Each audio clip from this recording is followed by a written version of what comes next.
Hello everyone, welcome to my YouTube channel study with Renu Sharma. और हम कर रहे थे क्लास 7th की बुक हमारा पर्यावरण, उसका चैप्टर नंबर 3 हमारी बदलती पृथ्वी।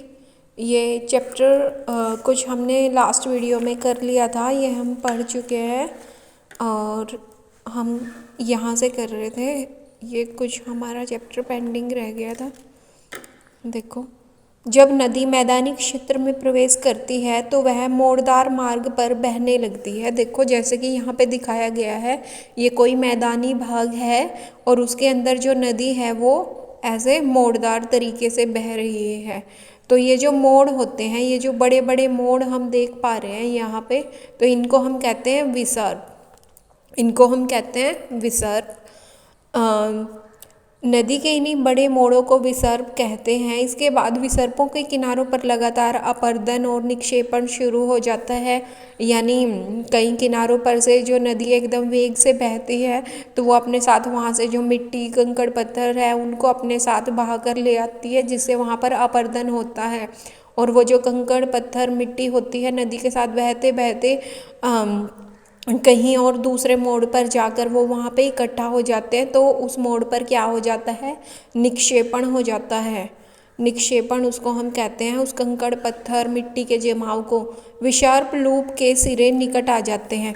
जब वहाँ पर मिट्टी जमा हो जाती है तो इसके जो सिरे हैं वो क्या हो जाते हैं, पास आने लगते हैं।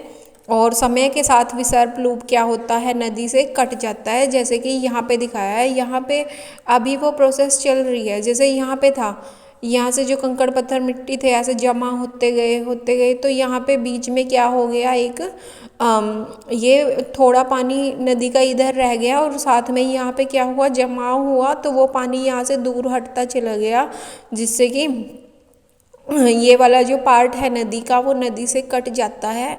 और कटकर यहाँ पर एक ऐसे जल के स्रोत का निर्माण हो जाता है जो इस नदी से अलग है। इसको हम झील कहते हैं। जो आगे बह नहीं रहा, ये पानी एक ही जगह इकट्ठा होकर रुक जाता है, जिसे झील का निर्माण होता है। और इस झील की जो शेप है वो ऐसे होती है, चाप की तरह, आर्क की तरह, तो इसको हम चाप झील कह देते हैं। समय के साथ विसर्प लूप नदी से कट जाते हैं और अलग झील बना लेते हैं, जिन्हें हम चाप झील भी कहते हैं। कभी कभी नदी अपने तटों से बाहर की ओर बहने लगती है और निकटवर्ती क्षेत्रों में क्या आ जाता है, बाढ़ आ जाती है। जब नदी में पानी ज़्यादा आता है तो नदी में उफान आ जाता है और वो अपने किनारों से बाहर होकर बहने लगती है और आसपास के क्षेत्र में उसका पानी फैल जाता है, जिससे कि वहाँ पे बाढ़ आ जाती है, बाढ़ की स्थिति उत्पन्न हो जाती है। और बाढ़ के कारण नदी के तटों के निकटवर्ती क्षेत्रों में क्या होता है, महीन यानी बारीक मिट्टी और अन्य पदार्थ जमा हो जाते हैं, निक्षेपण उनका हो जाता है। तो ऐसे मिट्टी और पदार्थों को हम अवसाद कहते हैं। इससे समतल उपजाऊ बाढ़कृत मैदान का निर्माण होता है, जिससे कि वहाँ की जो आसपास की भूमि है वो बाढ़कृत मैदान वो क्या हो जाता है, उपजाऊ बन जाता है और समतल हो जाता है। नदी के उत्तिट तटों को तटबंध कहते हैं, यानी कि नदी के ये जो तट है जो उभरे हुए होते हैं इनको हम तटबंध कहते हैं, जिसके अंदर नदी बंधी रहती है, उसका पानी उन्हीं उसी एरिया के अंदर से होके बहता है। और समुद्र तक पहुँचते पहुँचते नदी का जो प्रवाह है वो क्या हो जाता है, धीमा पड़ जाता है। और जो नदी है रास्ते में आने वाली रुकावटों के कारण अनेक धाराओं में विभाजित हो जाती है, जिनको हम अवतारिका कहते हैं। जैसे कि इस फिगर में दिखाया गया है, ये हमारी मुख्य नदी थी, मैदानी भाग से आ रही थी जो, और यहाँ पे कुछ अब अवरोध थे और साथ में कुछ नदी की जो स्पीड है वो भी क्या हो जाती है, आगे जाते जाते कम हो जाती है और वो अनेक धाराओं में ऐसे विभाजित हो जाती है। इन धाराओं को हम कहते हैं वितरिका। तो जिनको हम क्या कहते हैं, वितरिका कहते हैं। यह नदी इतनी धीमी हो जाती है कि वह अपने साथ लाए गए मलबे का भी निक्षेपण कर देती है, यानी नदी के साथ बहकर जो मिट्टी कंकड़ पत्थर आ रखे थे वो भी सारे यहाँ पे इकट्ठे हो जाते हैं इस भाग पर, और उसको हम क्या कहते हैं, डेल्टा उसको हम कहते हैं। प्रत्येक वितारिका अपने मुहाने पर, अपने किनारों पे, सिरों पे यहाँ पे क्या कर देती है, उन अवसाद का संग्रह कर देती है, इकट्ठा उसको कर देती है, जिसको हम डेल्टा कहते हैं। आगे है समुद्री तरंग के कार्य, यानी समुद्र में जो तरंगे जो लहरें पैदा हो जाती हैं उसके अंदर, उनसे समुद्र में क्या क्या वहाँ पर जो आसपास के जो चट्टानें हैं उनमें परिवर्तन होने के कारण क्या निर्माण होता है। देखो, समुद्री तरंग के अपरदन एवं निक्षेपण तटीय स्थलाकृतियाँ बनाते हैं। उसके तट पर कुछ ऐसी स्थलाकृतियाँ बनाते हैं जैसे कि फिगर में दिखाया गया है। समुद्री गुफा बन जाती है, ये तटीय मेहराब बन जाती है। और जब ये ऊपर वाला हिस्सा भी जब पानी के तरंगों के बहाव से टूट जाता है, ऐसे ऊपर से ओपन हो जाता है, तो उसको हम स्टैक कहते हैं। समुद्री तरंग के अपरदन एवं निक्षेपण तटीय स्थलाकृतियाँ बनाते हैं। समुद्री तरंगे लगातार शैलों से टकराती रहती हैं, जैसे कि यहाँ पे दिखाया गया है, जिससे दरार विकसित, उनसे टकराने के कारण उनमें कुछ न कुछ दरार हो जाती है। और समय के साथ ये जो दरार है वो और भी चौड़ी होती जाती है। इनको समुद्री गुफा कहते हैं, यानी उस गुफा से होके फिर वो पानी बहना शुरू हो जाता है, तो समुद्री गुफा का निर्माण होता है। इन गुफाओं के बड़े होते जाने पर इनमें केवल छत ही बचती है। जैसे जैसे यहाँ से पानी निकलेगा तो ये जो पार्ट है यहाँ पे और बड़ा होता जाता है ऐसे, और एक टाइम ऐसा आता है कि सिर्फ यहाँ पे थोड़ी सी छत ही बचती है। और फिर ऐसे ही जब समय के साथ साथ ये पानी ऐसे ही बहता रहता है तो वो ऊपर वाला हिस्सा भी यहाँ से क्या हो जाता है, अलग। जैसे कि यहाँ पे दिखाया गया है, अब ये चट्टान अलग हो गई है, इसमें से ये अलग, और इसके बीच से पानी बह रहा है। तो इन गुफाओं के बड़े होते जाने से केवल इनकी छत ही बचती है, जिनको हम तटीय मेहराब कहते हैं। जैसे यहाँ पे तटीय ये समुद्री गुफा है, सॉरी, और ये तटीय मेहराब है।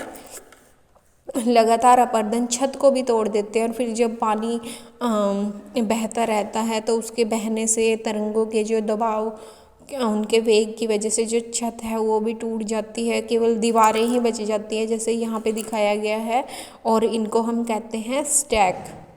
समुद्री जल के ऊपर लगभग ऊर्ध्वाधर उठे हुए ऊंचे शैलीय तटों को समुद्र भृगु, उनको हम कहते हैं समुद्र भृगु।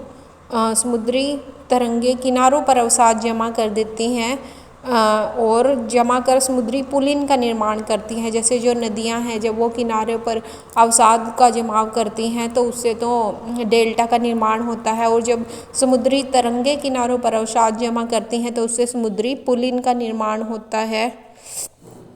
आगे है हिमनद। हिम का मतलब जैसे कि आपको पता है बर्फ़ होती है, और बर्फ़ की नदियों को क्या कहा जाता है, हिमनद। जैसे यहाँ पे हम देख पा रहे हैं, ये क्या है, एक हिमनद का चित्र हमें दिखाया गया है। हिमनद अथवा हिमानी बर्फ़ की नदियाँ। हिमनद अपने नीचे की कठोर चट्टानों से गोलाश्मी मिट्टी और पत्थरों को अपरदित करती रहती हैं। ये नदियाँ भी क्या करती रहती हैं, लगातार अपरदन करती रहती हैं। गोलाश्मी जो मिट्टी है उनके नीचे और पत्थर हैं, उससे क्या होता है, भूदृश्य का अपरदन, यानी जैसे कि हम यहाँ पे देख रखे हैं कि कुछ पार्ट यहाँ से बह रहा है, कुछ यहाँ से, ये जो बीच वाले हिस्से हैं ये क्या हो गए हैं, टूट गए हैं, उनका अपरदन हो गया है समय के साथ साथ। जैसे हिम नदियाँ यहाँ से बहती हैं।